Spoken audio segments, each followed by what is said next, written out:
உன்னோட அப்பா இறந்து போனதே அந்த வீட்டுல இருக்கும்போதுதான். அந்த உண்மையை உன்கிட்ட இருந்து நான் மறைச்சிட்டேன். அகால மரணம் அடைஞ்சு போனேன் ஒரு ஆளோட புள்ளைங்கிற பேரு உன் மனச பாதிக்காம இருக்கணுங்கிறதுக்காகத்தான். 20 வருஷத்துக்கு முன்னாடி உன்னோட அம்மா எல்லாத்தையும் இந்த மனசுக்குள்ள போட்டு புதைச்சிட்டேன். இப்ப என்ன ஆச்சு? கடைசியில ஊர்க்காரங்க எல்லாரும் சொல்லிதானே நான் தெரிஞ்சுக்கிட்டேன். சொந்த அப்பா எப்படி இறந்து போனார்னு கூட தெரியாம ஒரு புள்ளையா உயிரோடு இருக்கிறதே வேஸ்ட். தம்பி, எனக்கு தெரியணும், எல்லா விஷயமும் தெரியணும். என் அப்பா எப்படி இறந்து போனார்? உங்க எல்லாருக்கும் அட்வைஸ் பண்ற அந்த சக்கரபாணி யாரு? அம்மா சொல்றத கொஞ்சம் கேளுடா. உங்க அப்பாவை காதலிச்சு பொண்ணு ஒருத்தி இருந்தா, பேரு அருந்ததி. உபாசன தெய்வங்களோட சக்தியை வச்சுக்கிட்டு உங்க அப்பாவை கடைசியில பழி வாங்கிட்டா. அந்த சக்தி இப்ப கட்டி வச்சிருக்கிறது மகா மாந்திரிகனான சக்கரபாணி ஐயா தான். நல்லா கிழிச்சாரு, மண்ணாங்கட்டி. மனுஷனுக்கு மனுஷன் தான் எதிரியை தவிர வேற யாரும் இல்ல. இத பாருங்க, அப்பாவோட எதிரிங்க தான் யாரோ அவரை கொலை பண்ணிருக்கணும். அப்பாவுக்கு தான் ஏகப்பட்ட பிசினஸ் இருக்குல்ல. Don't make me a fool, mummy. Vinu,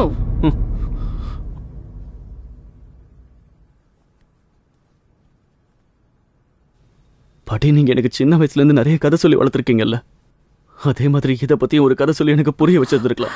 அது அம்மாடி, நீ போமா, ஏதாவது சொல்லி அவனை சமாதானப்படுத்து.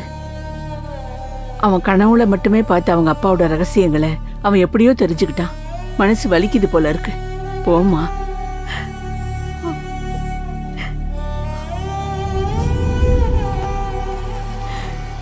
உன்னோட அப்பா எப்பவும் என் மனசுக்குள்ள இருந்து சொல்லிக்கிட்டே இருக்காரு, இல்ல அந்த அரண்மனை வாசலை நான் மிதிக்கவே மாட்டேன், நான் உன்னையும் அங்க போக விட மாட்டேன்.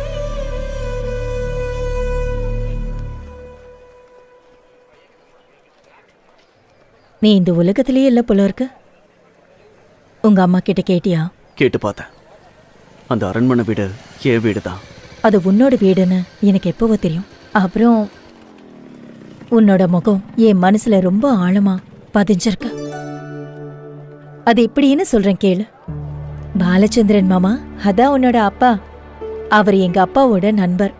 சின்ன வயசுல இருந்தே நான் பாத்திருக்கேன். அவருடைய முகம் உனக்கு அப்படியே வந்திருக்கு. இறந்து போற வரைக்கும் 2 பேரும் ஒன்னாவே தான் இருந்தாங்க. 2 பேரும் கொஞ்ச நேரம் இடைவெளியில செத்துட்டாங்க. அப்படி இருந்தும் மரணத்துக்கு காரணமான அதே குடும்பத்து ஆளுங்களுக்கு அரண்மனை வீட்டு சாவியை கொண்டு போய் ஒப்படைச்சது எதுக்காகன்னு தான் எனக்கு புரியல. அதான் ஒரே குழப்பமா இருக்கு. அந்த மரணத்துக்கு காரணம் அந்த அருந்ததி தான் அப்படின்னு ஊருக்குள்ள பல பேர் சொல்லிக்கிறாங்க. முன்னோர் காலத்துல இருந்தே அரண்மனை வீட்டுல எல்லாத்தையும் பாத்துக்கிறது அவங்க தான் செஞ்சுக்கிட்டு இருந்தாங்க. நிர்மலா ஆண்டிக்கு ஒரு தாலி கயிறோட கடன் மீதி இருந்துச்சு, முக்கியமா அந்த குடும்பத்துக்கிட்ட. அது முடிவுக்கு வரணும்னு நினைச்சிருப்பாங்க.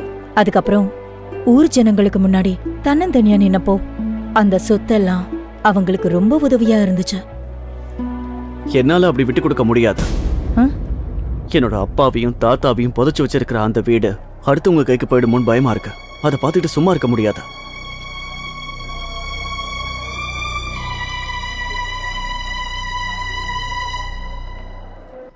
சில்லென்ற கானகத்திலே, சில்லென்ற கானகத்திலே மலரும் சிறு குறிஞ்சி மலரே, மலர்கள் பல வண்ணமாக பூத்தாலும் உன் எண்ணமாக எப்போதும் நான் இருக்கின்றேன், எப்போதும் நான் இருக்கின்றேன். காலம் முடிஞ்சு வாடி வதங்குற வரைக்கும் என் கண்ணு 2 உன்னையே ரசிச்சிட்டு இருக்கு. இந்த கைகள்னால உன்னை பாதுகாப்ப. இதோ இப்படி. என்ன? நான் உன்னை அப்படியெல்லாம் கூப்பிடலாண்டா. நான் உன்னோட அம்மான்னு நினைச்சுக்க. என்னம்மா விஷயம்? டேய், நீ இப்ப சொன்ன டயலாக்க ரோட்ல போற அழகான ஒரு பொண்ணை பார்த்து சொல்லி இருந்தேன்னா நான் இப்படி கஷ்டப்பட்டு வேலை செய்ய வேண்டிய அவசியம் இருந்திருக்காதுல்ல. பொண்ணும் பூவும் ஒரே மாதிரி இல்லம்மா.